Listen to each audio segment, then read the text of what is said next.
Alat reproduksi pria. Sperma diproduksi dan disimpan pada alat reproduksi pria. Di sini Anda bisa lihat bagian sistem reproduksi pria. Testis atau buah zakar, penis atau batang zakar, uretra atau saluran kencing, vas deferens atau saluran benih, kelenjar prostat, vesikula seminalis atau kantung manyi. Dalam testis, terdapat apa yang disebut tubulus seminiferus. Tubulus seminiferus adalah organ yang memproduksi sperma. Ovarium wanita hanya memproduksi 1 telur dewasa setiap bulan. Sementara, tubulus seminiferus pria memproduksi lebih dari 12 miliar sperma setiap bulan. Bagian di atas tubulus seminiferus adalah epididemis. Sperma berkumpul ke epididemis untuk didewasakan. Proses ini berlangsung selama 20 hari. Sebelum terjadi hubungan seksual, penis terisi dengan darah dan berereksi. Lalu dengan rangsangan yang cukup, proses ejakulasi dimulai. Pada puncak senggama akan terjadi pancaran air mani yang membawa sel sperma. Dari epididemis, sel sperma akan mengalir ke atas menuju ampula, yaitu bagian terluas pada ujung saluran benih. Ampula akan bermuara pada saluran kencing yang memiliki katup. Katup akan terbuka pada puncak sanggama, sehingga air mani akan keluar melalui saluran kencing dari tubuh.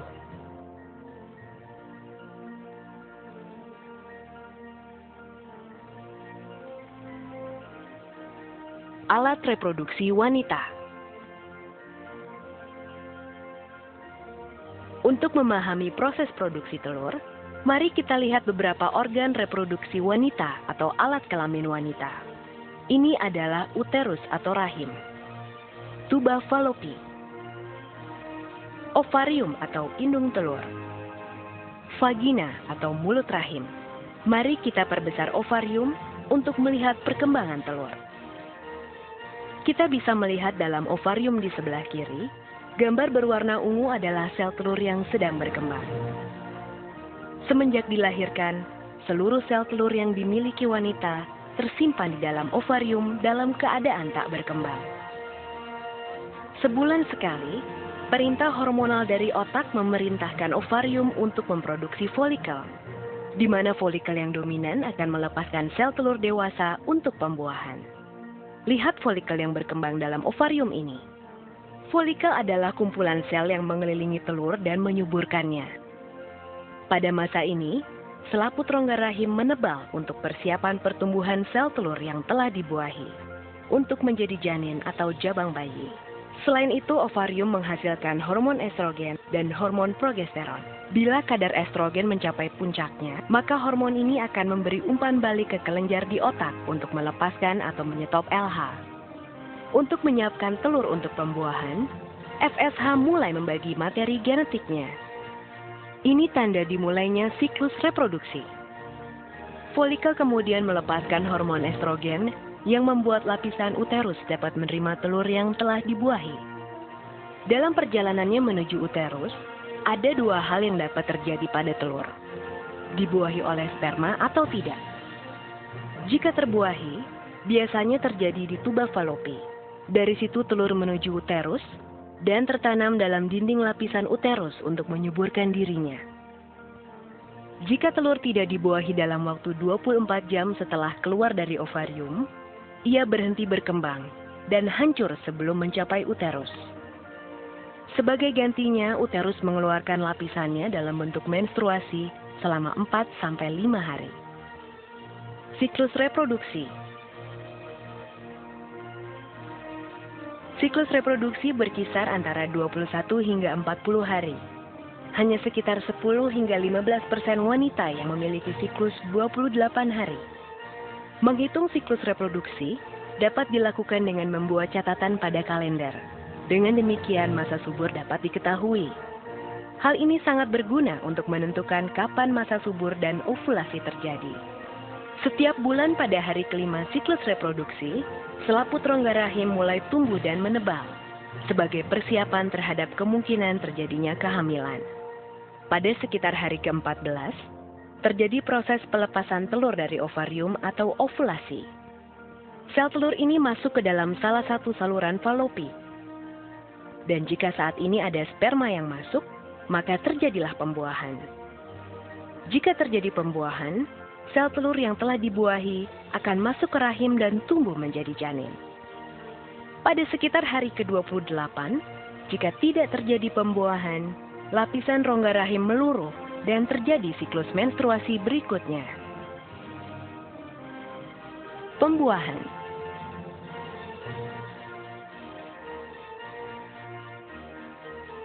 Jutaan sperma dilepaskan dalam satu kali ejakulasi saat puncak senggama.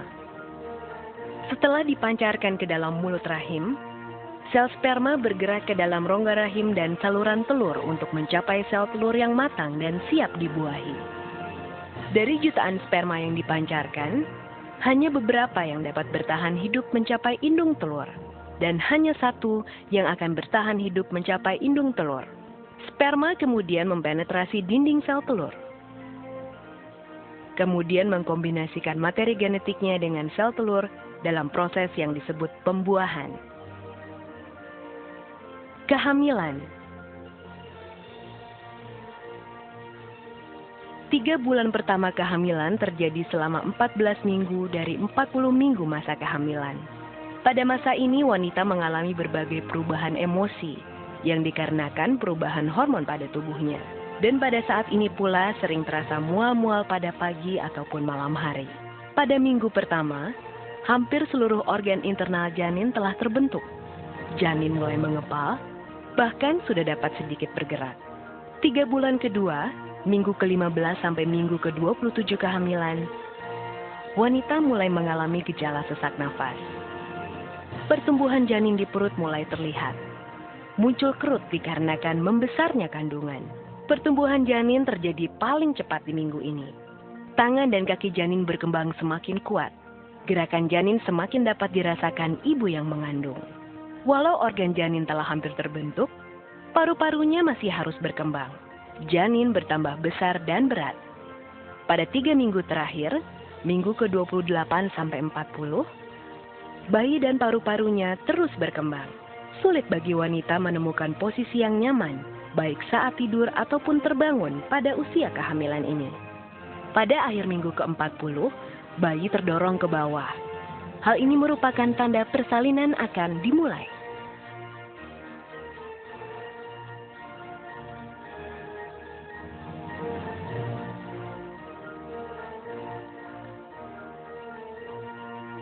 Kelahiran.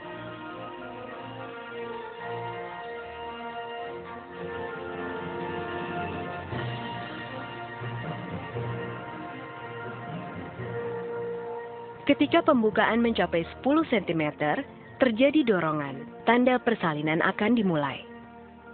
Bayi memulai perjalanan melalui saluran rahim.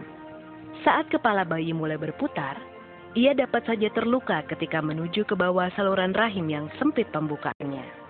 Tulang kepala bayi memiliki ruang yang bernama fontanel, yang membuat kepala bayi memanjang dan cukup untuk keluar melalui saluran rahim. Kepala dan pundak bayi disangga, sementara bagian tubuh lainnya keluar dengan mudah. Ketika keluar, kepala bayi secara otomatis kembali ke ukuran normalnya. Keluarga bahagia yang telah melaksanakan program keluarga berencana ini nampak riang gembira.